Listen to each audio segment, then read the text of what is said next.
नमस्कार साथियों, स्वागत है आपका अपने चैनल स्टार ऑनलाइन स्टडी में। और आज हम बात करेंगे भारतीय राज व्यवस्था के बारे में बिल्कुल जीरो लेवल से, कि इसके कितने भाग हैं और किस तरीके से इसकी रूपरेखा क्या है। जैसा कि सामान्यतः हमें किताबों में पढ़ते हैं कि इसके जो भाग है 22 भाग है, 395 अनुच्छेद है, 12 अनुसूचियां हैं, उसके बारे में पढ़ते हैं। लेकिन हम ये देखते हैं इसकी ऐतिहासिक पृष्ठभूमि में भी देखते हैं कि किस तरीके से किस घटनाओं के द्वारा ये हमारे वर्तमान अस्तित्व में आया। कि जैसा कि हमने ये देखते हैं कि जो विभिन्न एक्ट आए थे ईस्ट इंडिया कंपनी के द्वारा, उनको भी देखते हैं। और उससे हम ये देखते हैं कि जैसे 1600 ईस्वी में ईस्ट इंडिया कंपनी आ गई थी, तो हमने ईस्ट इंडिया कंपनी के अंदर ये देखा था कि उसके आने के बाद में ये लिखित अधिनियम एक्ट वगैरह आना शुरू हुए थे। उससे पहले ये पूरे विश्व के अंदर कहां से आए थे, हम उसके बारे में भी चर्चा करेंगे। जैसे हम वर्तमान संविधान में देखते हैं, जो हमारा वर्तमान संविधान है उसमें देखते हैं कि जो भारत का संविधान है, आपको पता है 26 जनवरी 1950 को भारत का संविधान लागू हो गया था। और वर्तमान संविधान के अंदर अगर हम बात करें तो उसके अंदर कितने हैं, जो हमारे अनुच्छेद हैं वो कितने हैं, 395 अनुच्छेद है। और अगर हम पूछें इसके भाग कितने हैं, तो अगर भाग के बारे में बात करें तो इसमें 22 भाग है। और अगर हम इसमें पूछे अनुसूचियां कितनी हैं, तो वर्तमान समय में जो अनुसूची है वो कितनी है, 12 अनुसूचियां हैं। अब ये पृष्ठभूमि तो हमारे तैयार हो गई। यहाँ संविधान का मतलब क्या होता है, हमें सबसे पहले ये देखना होगा कि संविधान कहते किसे हैं। किसी भी देश की जो शासन व्यवस्था चलाई जाती है, किसी भी देश की जो शासन व्यवस्था चलाई जाती है, जो जिस ढंग से चलाई जाएगी, हम उसे उस तरीके से चलाने की जो व्यवस्थित जो क्रम होता है, जो व्यवस्थित प्रक्रिया होती है, जिस प्रक्रिया के अधीन वो जो हमारे देश की व्यवस्थाएं चलती हैं, उसे हम संविधान का नाम देते हैं।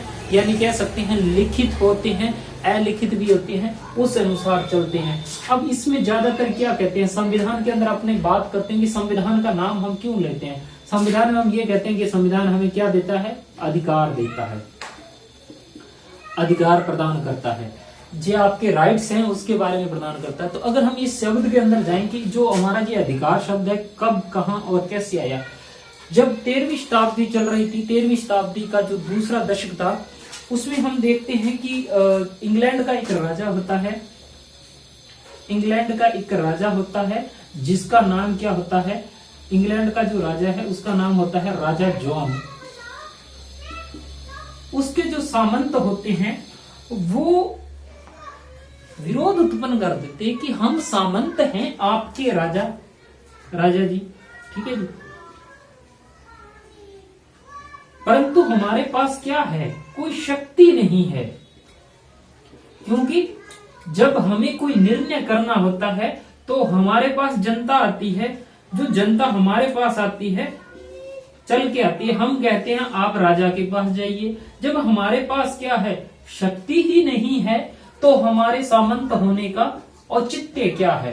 तो उस समय राजा क्या करता है, मैंने आपको बताया है 1215 ईस्वी का समय होता है। राजा जॉन होता है, सबसे पहले अपने सामंतों को कुछ अधिकार प्रदान करता है। और उन अधिकारों से हम ये देखते हैं कि यहाँ से हमें विश्व के अंदर देखने को मिलता है, यानी अधिकार शब्द की उत्पत्ति देखते हैं। जो शक्ति होती है वो हम सबसे पहले कहाँ देखते हैं, इंग्लैंड में देखते हैं, इंग्लैंड के राजा द्वारा दिया जाता है। इसके बाद अगर हम देखें, जो इंग्लैंड के अंदर जॉन लॉक के द्वारा क्रांति होती है 689 के अंदर, जिसमें यह कहा जाता है कि हम आपके सांसद हैं। राजा के समक्ष एक क्रांति पैदा की जाती है और उसमें यह बताया जाता है कि हमें अधिकार चाहिए, हमारे पास भी अधिकार होना चाहिए। तो जो संसद को कुछ शक्तियां प्रदान की जाती हैं 1689 के अंदर। उसके बाद हम देखते हैं कि जब अमेरिका की क्रांति होती है 1776 को, जब 1776 को अमेरिका की क्रांति होती है, उसमें ये कहा गया था कि बिना प्रतिनिधित्व के कर नहीं, आप हमारे पे शासन कर रहे हो तो आपका उत्तरदायित्व भी होना चाहिए, उत्तरदायित्व भी होना चाहिए। बिना उत्तरदायित्व के बिना अधिकार कर नहीं, हम टैक्स नहीं दे सकते, हमारे पास भी क्या होना चाहिए, अधिकार होना चाहिए। इसके बाद जो फ्रांस की क्रांति होती है उसमें भी ये बात कही गई है कि फ्रांस की क्रांति में भी हम ये देखते हैं कि जिसमें एक नारा था भद्रता, समानता, बंधुत्व, भाईचारा, जिसमें 1789 के अंदर होती है जो फ्रांस की क्रांति होती है। और उसमें हम ये देखते हैं जिसमें नारा होता है स्वतंत्रता, समानता और भ्रातृत्व या बंधुत्व।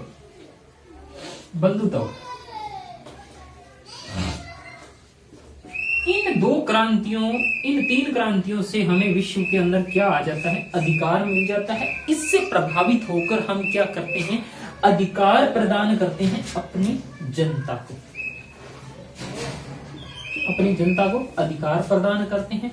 आपको पता है सबसे पहले जब 4 जुलाई को अमेरिका आजाद हो जाता है 1776 के समय में, तो उस समय क्या है, सबसे पहले ये लिखित संविधान देता है। लिखित संविधान अगर कहीं विश्व में आता है तो वो कौन सा आता है, अमेरिका का संविधान।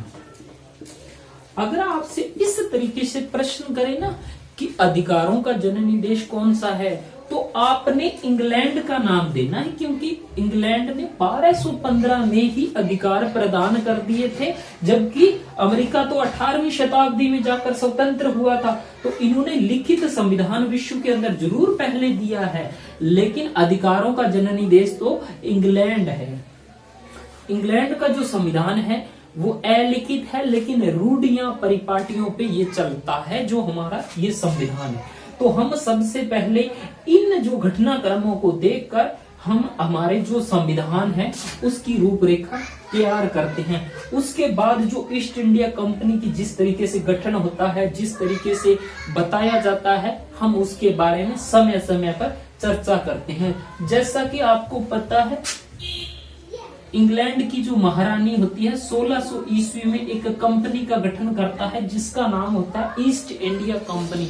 उसको पूर्वी देशों के साथ व्यापार करने के लिए भेजा जाता है। जैसे इंग्लैंड यहाँ है तो इसके पूर्व दिशा में जितने भी देश आते हैं, भारत, बांग्लादेश, पाकिस्तान, चीन वगैरह जितने भी देश हैं, उसके उस तरीके से उनके साथ भेजा जाता है।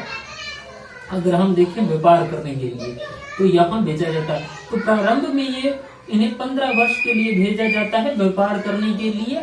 और सबसे पहले 2 अंग्रेज आते हैं, टॉमस रो भी आता है, हॉकिंस पहले आता है, टॉमस रो बाद में आता है।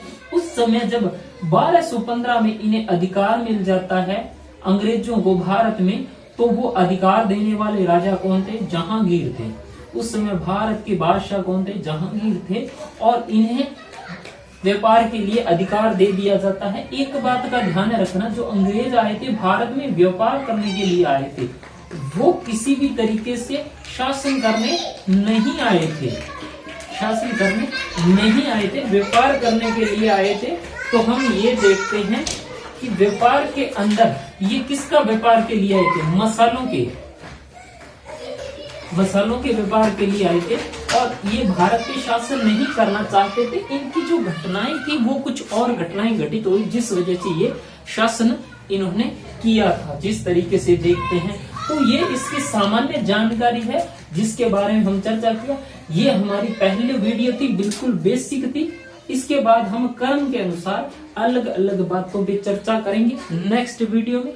आपको ये वीडियो कैसी लगी आप जरूर बताना। और इसके अलावा हम ये कह रहे हैं कि जो भारतीय राज व्यवस्था आपको इस तरीके से करवाई जाएगी, आपका बिल्कुल 0 लेवल से करवाया जाएगा और आपको अच्छे तरीके से समझाया भी जाएगा। तो मिलते हैं नेक्स्ट वीडियो में। जय हिंद, जय भारत।